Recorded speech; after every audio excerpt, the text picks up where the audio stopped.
I'm going to introduce this astounding Olympic champion, sports administrator, diplomat, businessman, one of the most respected and recognized athletes of our time, certainly. He has served and promoted the Olympic movement, fostered the development of drug-free sports. What a concept. And the rights of amateur athletes at all levels. His experience as a distinguished Olympic champion world record holder earned him the respect and admiration of sports enthusiasts and ordinary people like me, everywhere. His integrity, however, it seems fair to say, is what brings him to this stage tonight. Born and raised right here. No, not here, but in this town, Dayton. He reminds us of our unique and individual ability to make a mark on this world. His accomplishments tell us that dreams can indeed lead to reality. Clichés fall easily off my tongue, but particularly when they are true. He shows us that personal integrity and the stubborn desire to do the right thing can eventually find its own reward. He was named by the White House to the President's Commission, White House Fellowships as a commissioner and selector of applicants for the White House Fellowship Program. In addition, he has served as a member of the National Criminal Justice Commission. He has been elected by the Athletes Advisory Council to the Executive Committee of the USOC. He received the ultimate honor bestowed by his sport when he was inducted into the U.S. Track and Field Hall of Fame on the 3rd of December in 1994. And every day, thousands of people drive across his boulevard. Edwin C. Moses, ladies and gentlemen.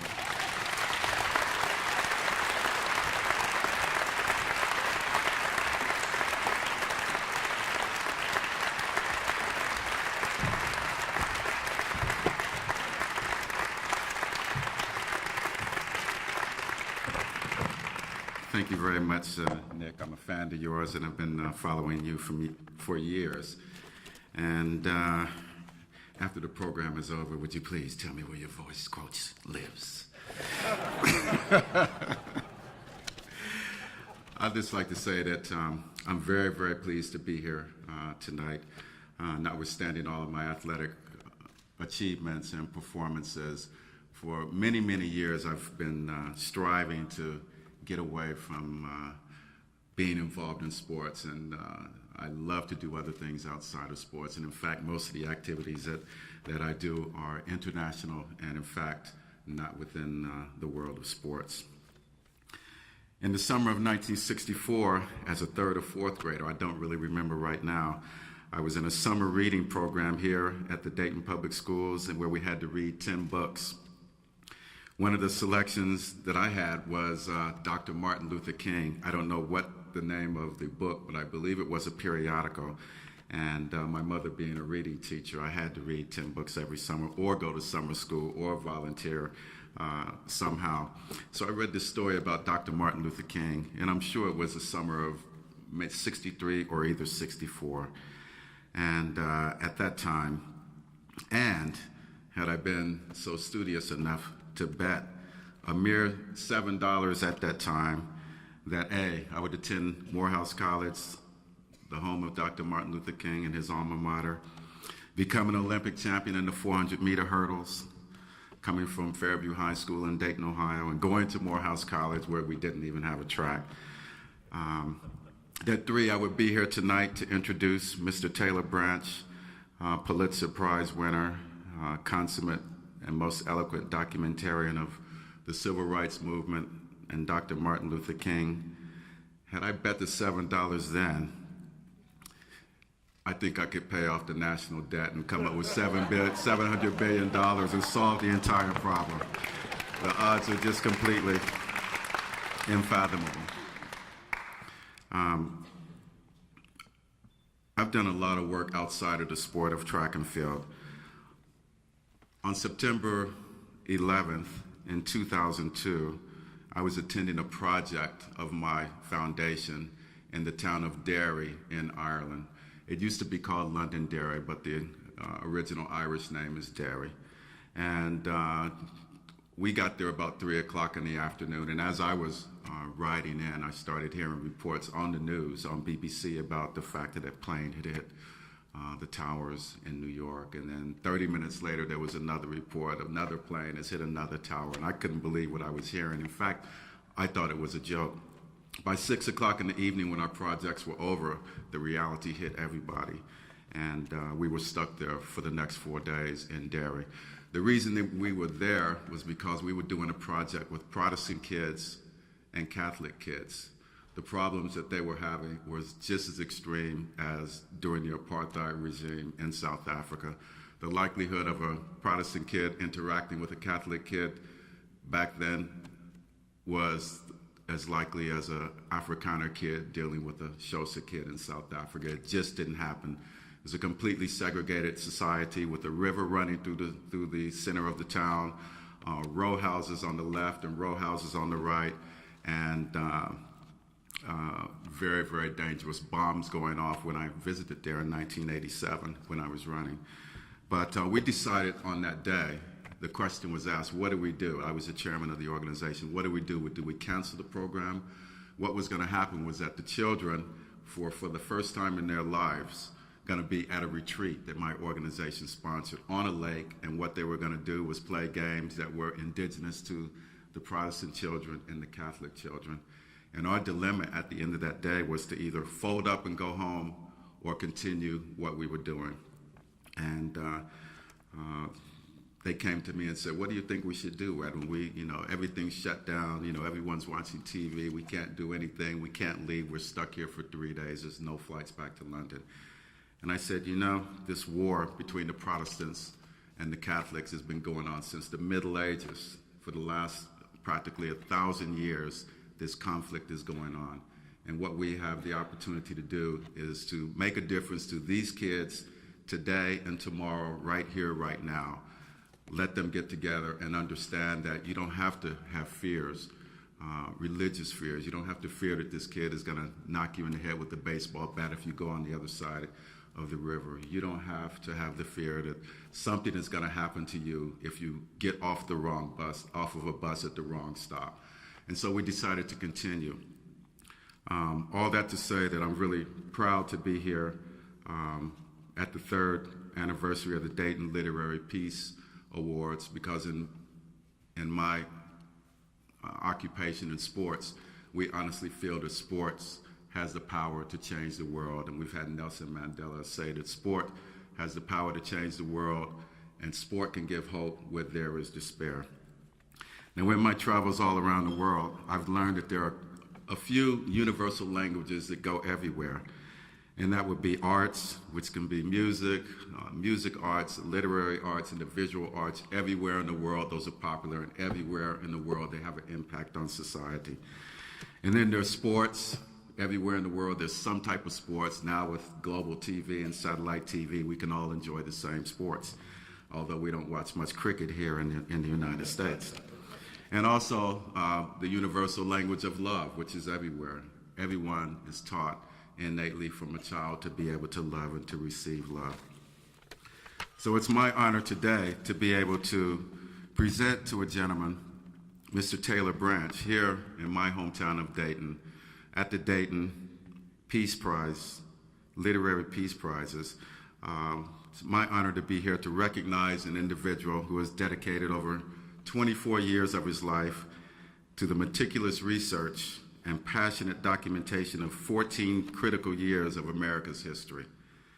From the 1955, which was the year I was born, bus boycott in Montgomery, Alabama, careening through the turbulent American psyche and landscape of the 1960s, and coming to a halt tragically in Memphis, Tennessee in 1968. Very little could be more complex and elusive than understanding and correctly interpreting the civil rights era in its most noble yet enigmatic icon, Dr. Martin Luther King, Jr.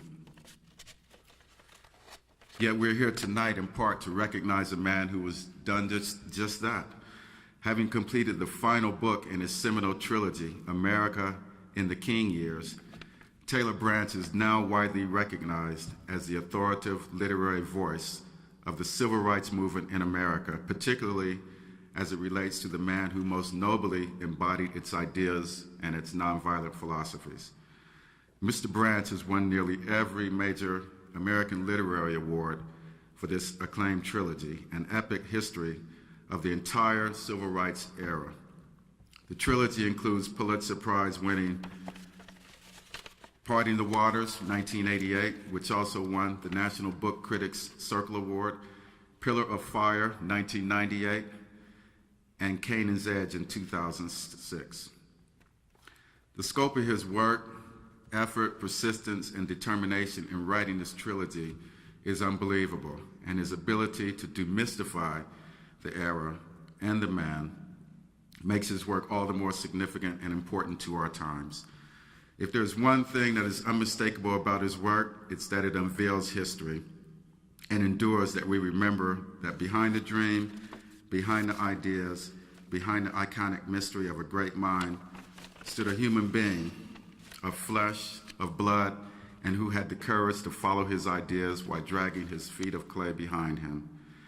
Ladies and gentlemen, tonight it's my great honor and great pleasure to introduce the recipient of the 2008 Dayton Literary Peace Prize Lifetime Achievement Award, Mr. Taylor Branch.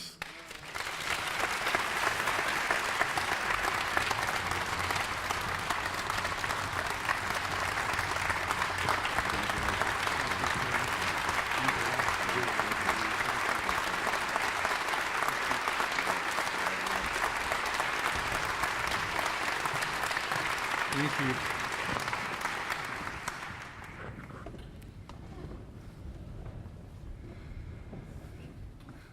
That was a wonderful moment for me. It's wonderful to associate with this city for recognizing the significance, somewhat buried, but will not always be buried, in what happened in the Dayton Peace Prize in the larger context, and it connects to all these wonderful writers and friends. I'm so honored to be here, and to all the work you're trying to do here, and virtually everything good that comes out of here, out of the country, is connected in some way or another to the hidden mystery of the Dayton peace settlement that went on among us. I want to thank all of you for starting it.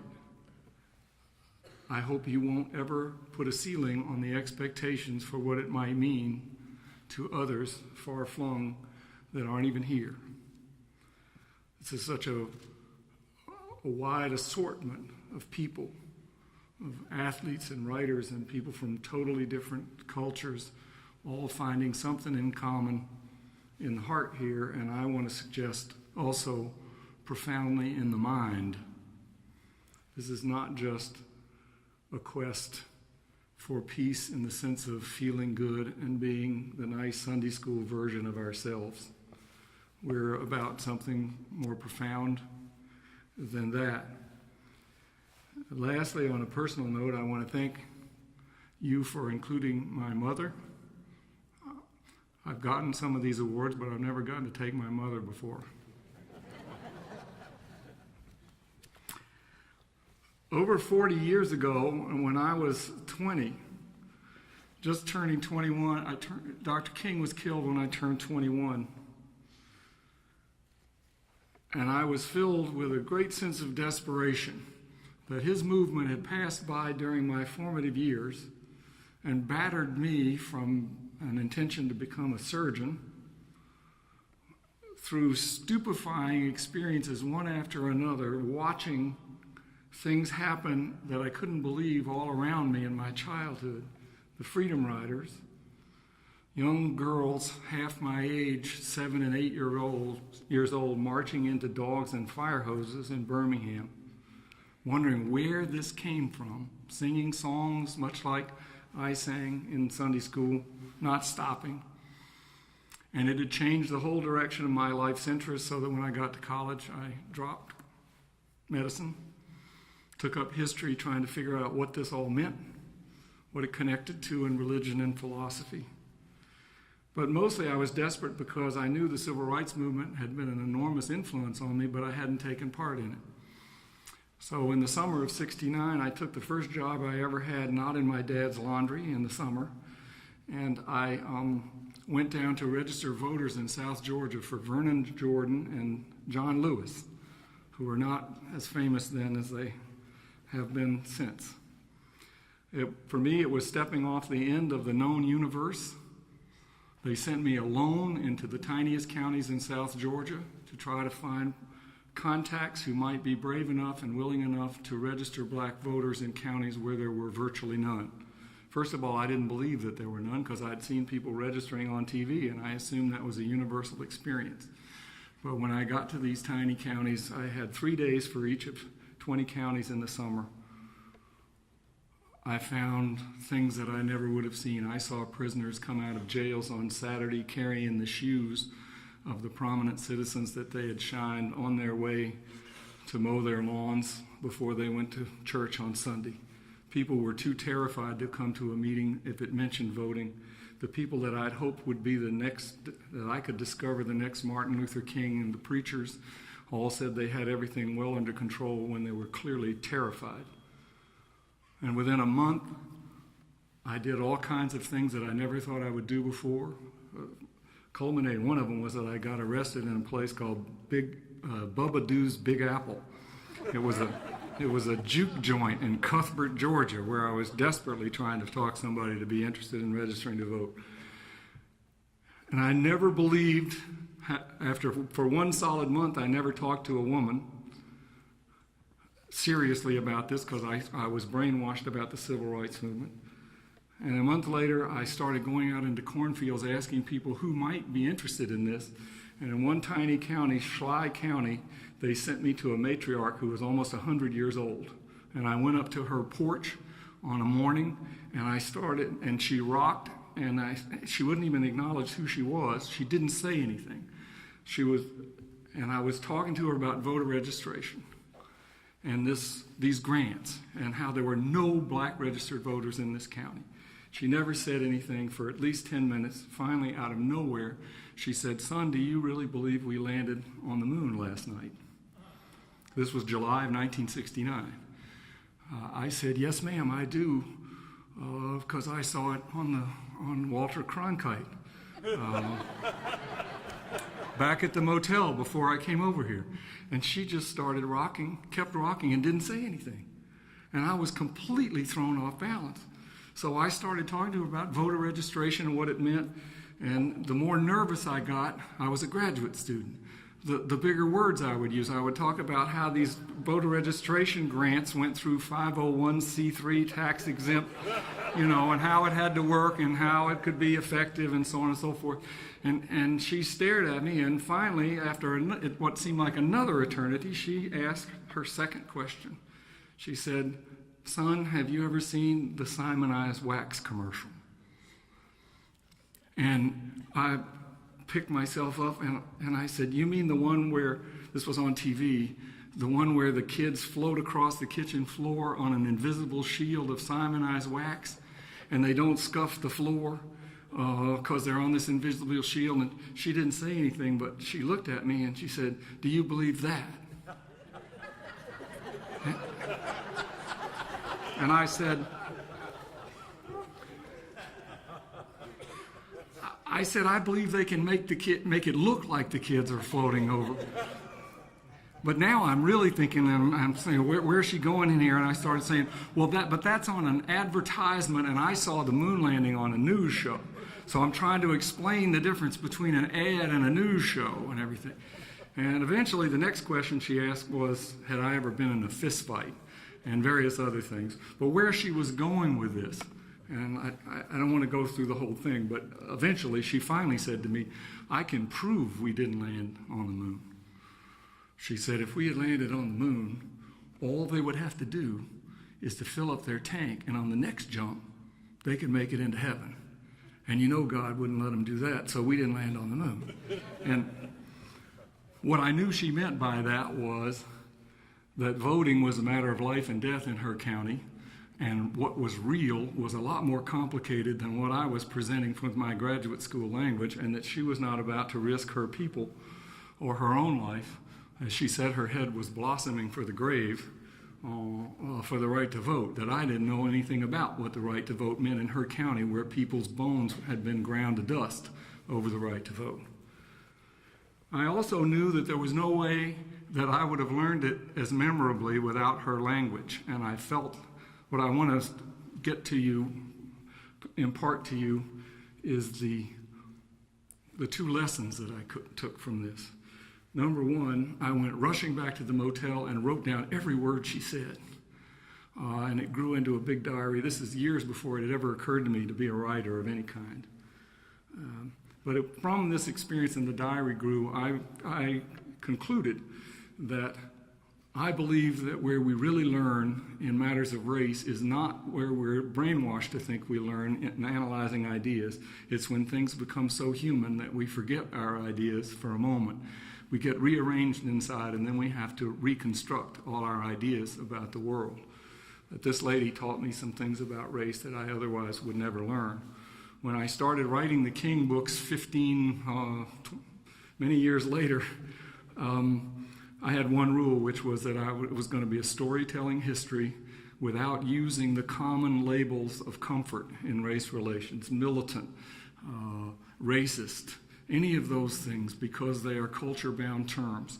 Try to make people human. After a year's research, I concluded that I couldn't start the King story without something about the black church, because the Southern black church was such a distinct culture in all my trips there, that you couldn't start without it, what it meant, the relationship between the deacons and the preachers and the different kinds of Baptists, and why the Baptists wouldn't talk to the AMEs, and why there were no non-Baptists on King's board, so on and so forth. But at the same time, I knew I couldn't write an essay about the culture of the black church without violating rule number one. So I was paralyzed for a year until I went into my publisher with the book, and with the first chapter, and the publisher said, "You know, Taylor, people do not buy race books in America. They're not popular, and particularly big, fancy, heavy histories. You have one thing going for you. There's interest in Martin Luther King. And you come here with a chapter about Vernon Johns, a character that nobody has ever heard of, and it doesn't even mention Martin Luther King." And I said, yes, but that's the only way that I can tell a story and get across the culture of the black church in the story of Vernon Johns. It was my first big gamble, but it was my first big step into the notion that in race relations we learn through stories. The second great lesson for me that comes out of there has to do with comfort and culture. And it goes to race, but also to the issues that we're here for, too, having to do with peace, the larger issues. I believe that cultures preserve in our libraries what we're comfortable with.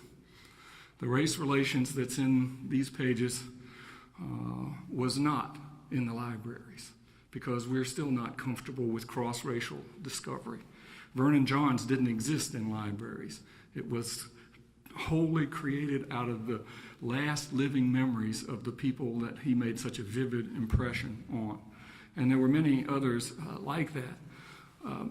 But the point I'm trying to make is that comfort in culture goes deeply to the heart of violence and culture and conflict and race as well.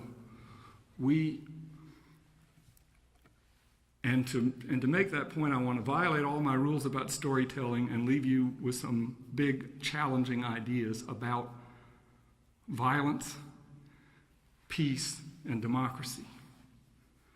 Because what I want to offer is that, as a conclusion from all these years in studying it, nonviolence was the most powerful idea that came out of the civil rights movement. It created history that went all around the world. When Nelson Mandela came out of prison, nonviolence was there. When the Berlin Wall crumbled and they were singing "We Shall Overcome" next to a mountain of useless nuclear weapons, nonviolence was there. It was at Tiananmen Square. It's all over. And it fundamentally changed the United States in ways that we take for granted and lose far beyond the relations and the comfort in an audience like this far beyond the fact that my university, the University of North Carolina, didn't even have female students when I went there. That liberating women and the disabled and people all around the world. Nonviolence had and is still having that power, and yet it was the first idea from the civil rights movement to become passé. It is not studied, it is not respectable in the world, and this is a complicated matter because nonviolence in many respects and a gut level was not even respected by its practitioners. Many times when Dr. King went to the White House, he would, on behalf of the nonviolent movement, his people would say to President Kennedy and President Johnson, if you're really serious about helping James Meredith at Ole Miss or George integrating Alabama, you'll send the federal troops there. The federal troops is the measure of what you think is decisive and where power really lies. The movement itself wrestled with that. Malcolm X displaced Martin Luther King with an ease that is stunning to look back in history. People saying, with Malcolm and Stokely, how come America admires nonviolence only in black people? But otherwise, we admire John Wayne.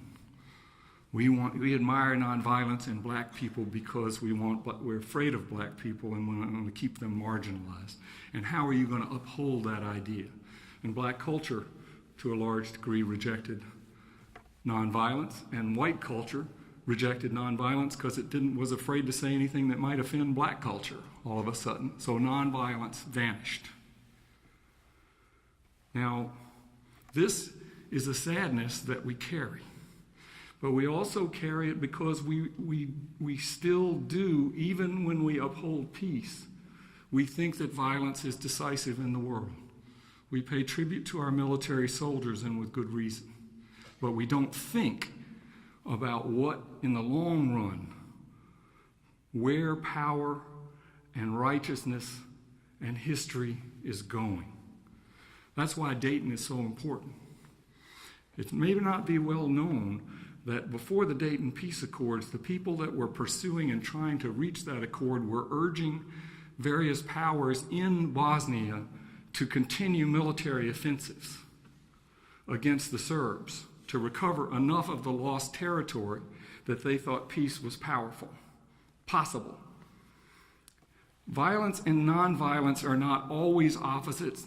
Violence and peace are not always opposites, but the important thing that the Dayton Peace Accords tells you is that the overall direction of the future and the overall direction of power is toward the things that are held together and cemented by nonviolence, by votes, instead of war, instead of ethnic cleansing.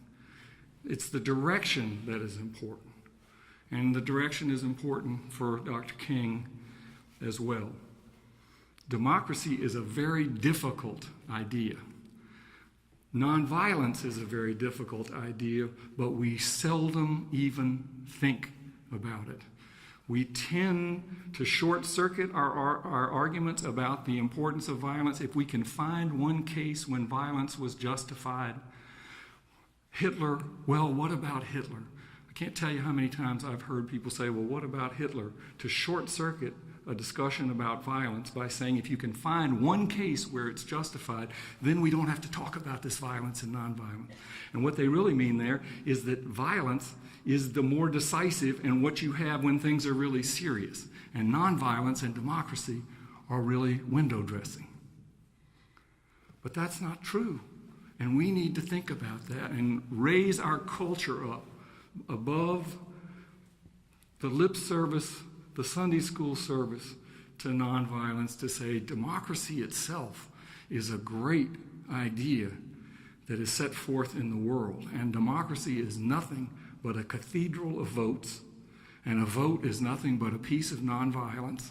And it makes our lives run not only on election days, but on the boards of all of your companies and your charitable organizations and probably even the Dayton Literary Peace Prize. We respect votes, and it has tremendous power. And we respect votes even between John McCain and Barack Obama enough that we are not going to fight a war when that election is over. And if we did, we would be a weaker country. And therefore, those votes and that power is more powerful than all the military force in the world. But we're too willing to give that up by not engaging the great question about the relative power of violence and nonviolence in the world. All our universities ought to be studying it. It's nothing more salient to children. We live in a schizophrenic world in which, on one hand, we see any instance of violence as sickness, whether it's in the home between husband and wife or out in the streets, and between children and in guns and in gangs, and certainly between nations. But on the other hand, we expect violence to end every Hollywood movie decisively, and when we really get in trouble, we worship the soldiers. Now, respect for soldiers is wonderful. We should have that, but we should also understand that every culture, Genghis Khan honored his soldiers, and so did those cultures. What's distinctive about a democratic culture and that connects them to nonviolence is civilian rule, belief in democracy, and the willingness to die but not to kill for an idea. That is the long-range power. That's what makes the people in the civil rights movement modern founders. They're doing just what the founding fathers did. They're taking systems of violence and hierarchy and they're putting them into a common citizenship that is more strong in the long run. That's what democracy and voting is. There's power in it.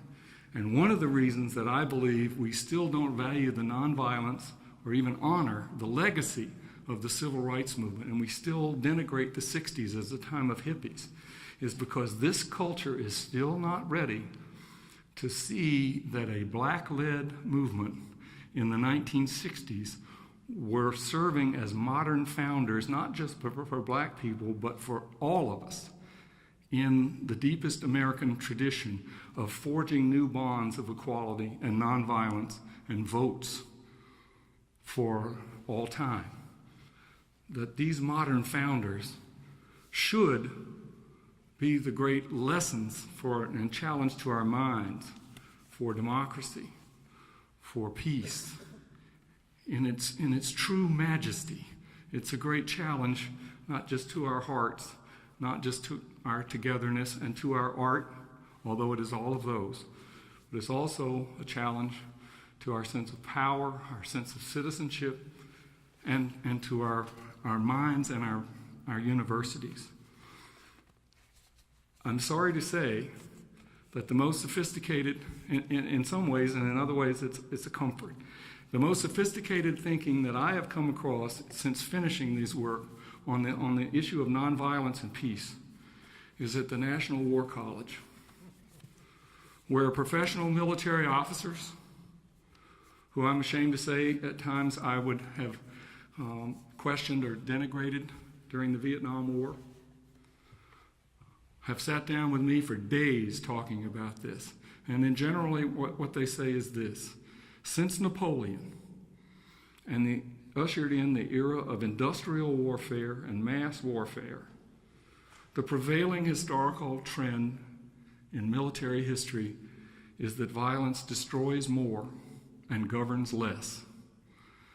And the real challenge is for political people who are wrestling with how you create real long-term power to work with military people in harness and not throw us into missions that are beyond political capability.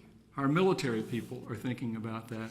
Let us never be ashamed to hold the conversations about nonviolence being at the heart of peace and at the heart of patriotism and at the heart of the freedom that we all honor both in our art and in our country. So thank you for this this charge and this recognition. I've enjoyed being here with all of you, and I treasure my time with my fellow artists. Thank you.